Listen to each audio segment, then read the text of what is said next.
E aí, pessoal, tudo certo? Professor Dixon Cossetti, do curso Direto ao Ponto. Falaremos hoje sobre a Lei Maria da Penha. Antes, aquele aviso, aquele pedido, se você não está inscrito aqui no canal, por favor, inscreva-se agora. Não deixa para depois, não. Aproveita e também clica aí no sininho para você receber todos os vídeos. Lembrando que toda semana há 2 vídeos aqui específicos sobre concursos públicos, sobretudo em relação à prova discursiva, em relação à redação. Se você gostar do vídeo, não se esqueça de deixar o joinha, isso vai ajudar muito o nosso canal a saber se o conteúdo está te agradando. E claro, se você quer que eu comente a respeito de outro assunto, outro tema importante para a prova discursiva ou qualquer outra coisa sobre os concursos, não se esqueça de colocar aqui nos comentários. É isso aí, sem enrolação, vamos direto ao ponto. Seguinte, Lei Maria da Penha, assunto recorrente em prova discursiva, não tenha dúvida disso. Até porque isso envolve diretamente aqui a violência de gênero, a violência contra a mulher. E aí você sabe que isso já caiu um monte de vezes em prova. Se a gente fala de provas relacionadas à segurança pública, então, este tema é um tema frequente. Você vê aí em milhares de provas, em centenas de provas nós já tivemos a solicitação de temáticas que de alguma forma abordem violência de gênero. E Lei Maria da Penha tem que ser sempre citada numa prova dessa. Há algumas provas que especificam e determinam que você fale sobre Lei Maria da Penha. Todavia, eu vejo uma dificuldade de alguns alunos em se tratando da lei especificamente, no sentido de discorrer a respeito dela, no sentido de discorrer a respeito de alguns mecanismos, objetivos, barreiras que a lei enfrenta e possíveis soluções para melhorar a aplicação prática da Lei Maria da Penha. Pensando nisso, eu hoje vou comentar aqui alguns assuntos pontuais a respeito da Lei Maria da Penha. Se liga aí que isso aqui é muito importante, vai te ajudar, você vai ter muitos argumentos. Mas como você sabe, eu já falei algumas vezes sobre Lei Maria da Penha, a gente tem vídeos aqui no canal também acerca deste assunto.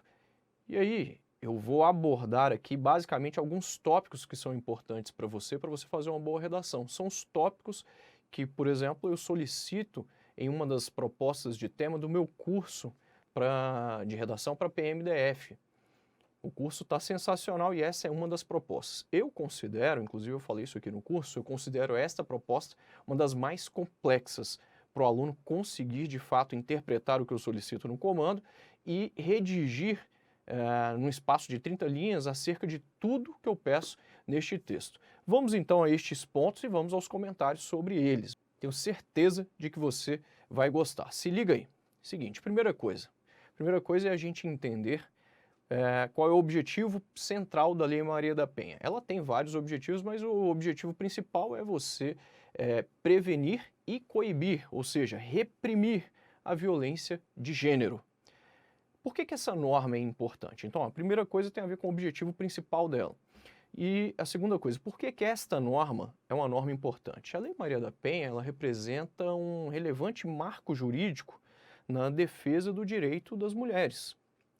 Exatamente por quê? Porque essa lei, ela define os tipos de agressão que a mulher pode sofrer e, evidentemente, ela garante uma série de instrumentos ali que vão proteger, que vão defender os direitos das mulheres. Por isso, a lei é tão relevante. Nesse sentido, evidentemente que a lei, como marco jurídico, ela conseguiu reduzir bastante os casos de agressão contra a mulher e, claro, os casos de feminicídio. Vale frisar que feminicídio é o assassinato intencional de mulheres, né? Isso aí envolvendo, evidentemente, uma questão de gênero. Não é qualquer assassinato de mulher que vai ser considerado feminicídio. Lembre-se, então, que tem de haver essa questão de gênero, tem de haver ali este componente principal. Ainda em relação à importância da lei, a gente tem de falar aqui sobre os instrumentos que a lei garante, aquilo que a lei de fato traz ali no seu bojo que vão proteger, né, os instrumentos que vão proteger a mulher. Entre vários instrumentos, a gente pode dizer o seguinte, a criação de mecanismos de atendimento e acolhimento emergencial à vítima de violência doméstica, de forma a isolar aquela vítima ali do agressor, de forma a afastá-la do agressor, de forma a manter o agressor afastado da vítima. Aí você conhece as medidas protetivas, entre outros mecanismos. Além disso, a gente pode falar também dos instrumentos aqui que vão também garantir o apoio psicológico à vítima de violência doméstica. Isso é realmente algo muito relevante, é uma inovação na lei. E por último, a gente pode citar aqui, entre outros, entre vários outros, a gente pode citar também a sugestão de aperfeiçoamento e de criação de elementos aqui que vão facilitar o atendimento jurisdicional, que vão tornar mais efetivos ainda estes instrumentos de atendimento jurisdicional à mulher. A gente sabe que a Lei Maria da Penha é uma lei basicamente processual. Não havia, isso quer dizer que ela detém ali normas em seu bojo, né? Ela dispõe de normas específicas em seu bojo.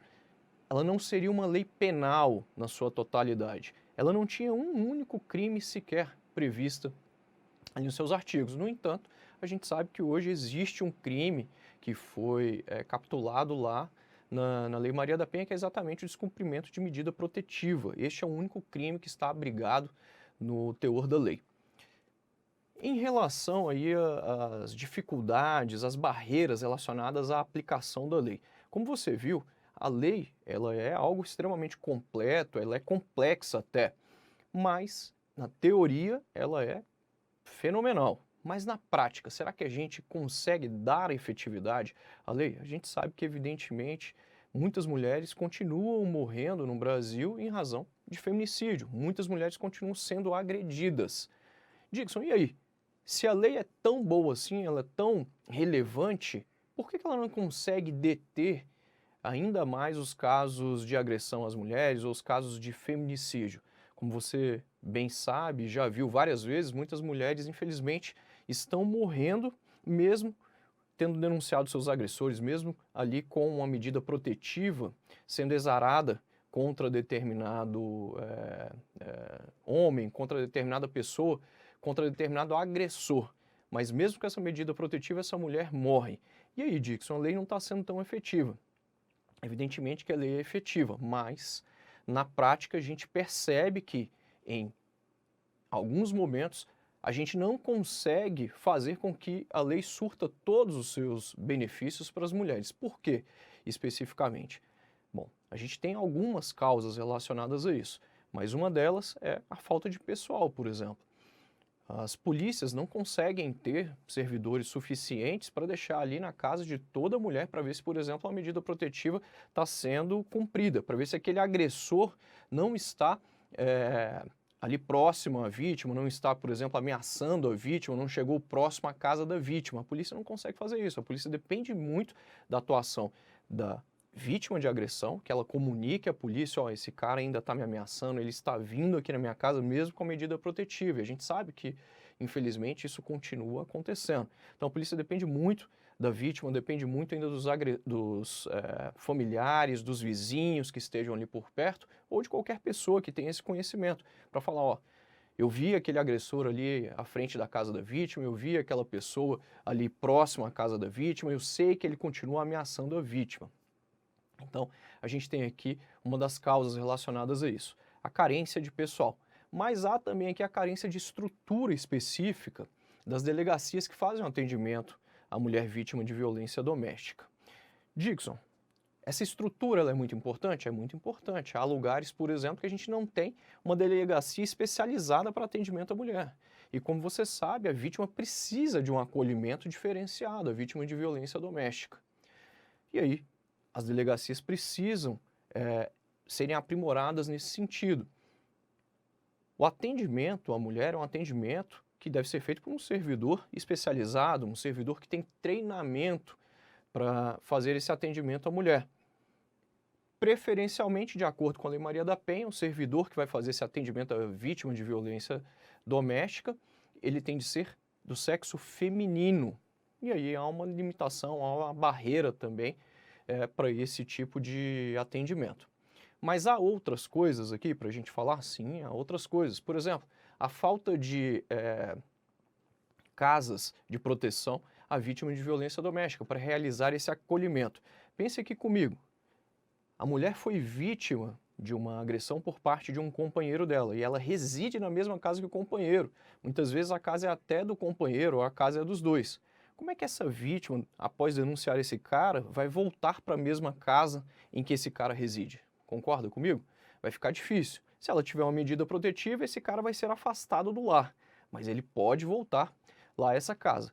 Cabe então às autoridades tirarem essa vítima ali da casa ou ainda darem algum outro lugar, né? Possibilitarem um outro lugar para que ela seja acolhida, para que ela seja recebida.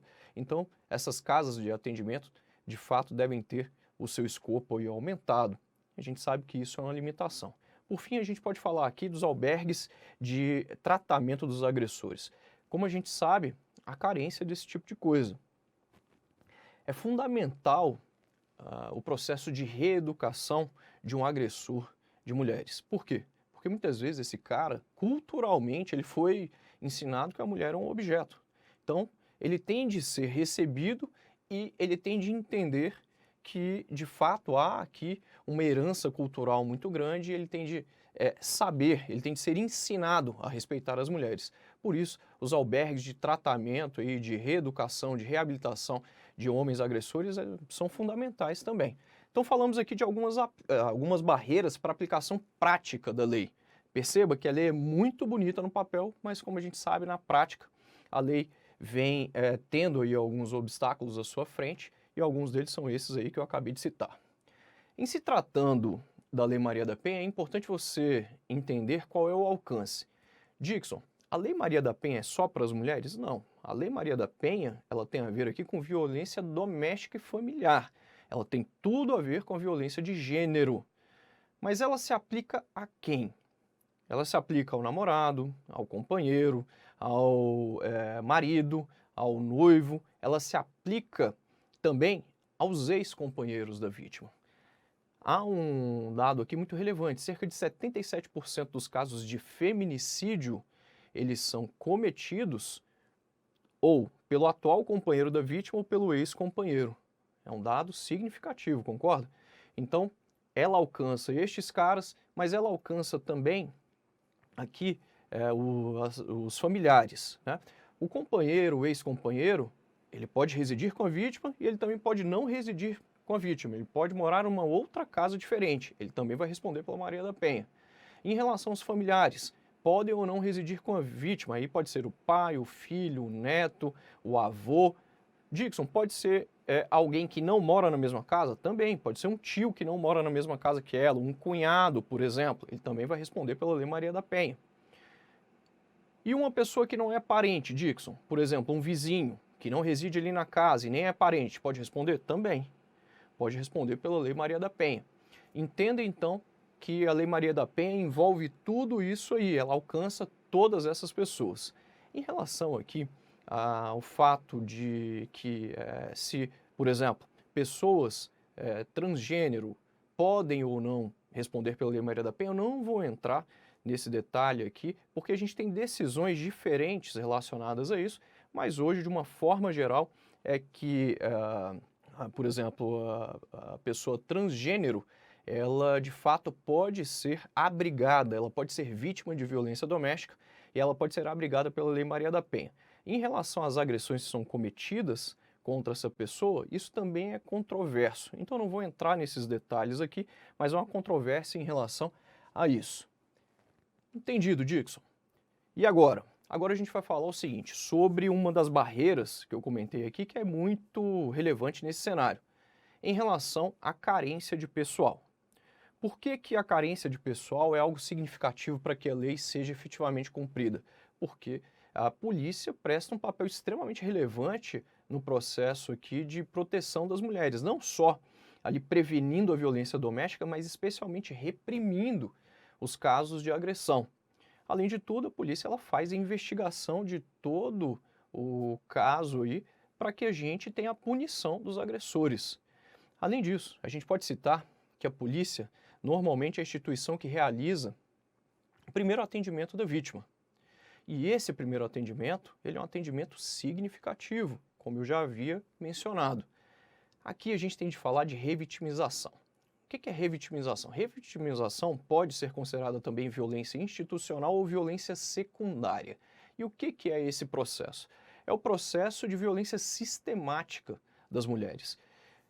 É mais ou menos assim, uma violência institucionalizada. Muitas vezes a mulher ela é atendida por um policial e o policial, por exemplo, fala para a vítima, ó, tá vendo? Por isso que você foi estuprada, porque você saiu à meia-noite da sua casa. Você não pode sair meia-noite da sua casa numa zona de periferia.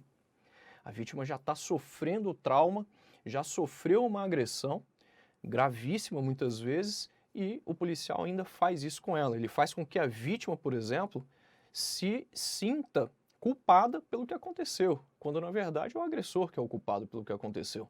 É o delegado que vira para a vítima e fala, por exemplo, tá vendo aí essa sua saia curta? Foi por isso que você foi estuprado, você não deveria usar saias curtas assim. Esse é o processo de violência institucional, de vitimização, de violência secundária. É quando ali a gente tem autoridades, órgãos que são responsáveis por zelar pela segurança da vítima e, na verdade, eles fazem a vítima reviver aquele momento de agressão por inúmeras vezes, de alguma forma. E agora, em relação a soluções, né? Então, você está fazendo uma redação, é importante você ter uma proposta de intervenção. É importante você trazer ali medidas que vão combater o problema que foi elencado pela banca. A Lei Maria da Penha, ela é ótima, mas aqui a gente tratou de uma problemática. As barreiras à frente da aplicação prática da lei. O que a gente pode fazer para que a lei seja aplicada na prática, para a gente melhorar ainda mais esse instrumento valioso na luta aqui dos direitos das mulheres? Bom, o que a gente pode fazer é, primeiro, aumentar essas casas de atendimento à mulher, né? Aumentar o escopo de atuação, aumentar o número de casas. É importante também que a gente tenha uma estruturação mais adequada das delegacias de atendimento à mulher e que essa delegacia de atendimento à mulher ela seja também, ali de uma certa forma, possibilitada em vários lugares diferentes para as mulheres, né? Há municípios, por exemplo, que não contam com delegacia. Ainda mais se a gente falar de uma delegacia especializada de atendimento à mulher. Então a gente tem de ter o escopo de atuação dessas delegacias especializadas aumentado aqui no Brasil. É importante a gente ainda citar que as casas de albergado que fazem o tratamento do agressor também tenham a sua atuação aumentada e tenham a sua estrutura melhorada. É importante a gente estruturar melhor as delegacias de atendimento à mulher, mas também as casas de albergado que vão fazer aí o tratamento destes agressores. Por fim, é importante a gente citar que inovações legislativas no escopo da lei podem ser muito importantes, elas podem acompanhar aí o avanço dos tempos.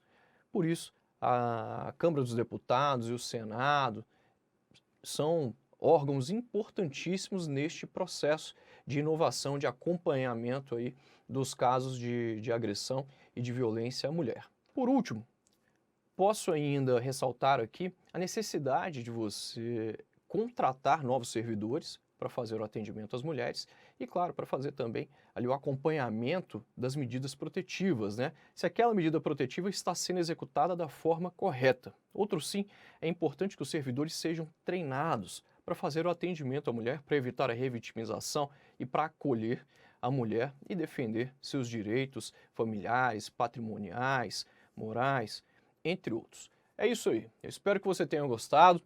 A gente se vê nos próximos vídeos. Tchau!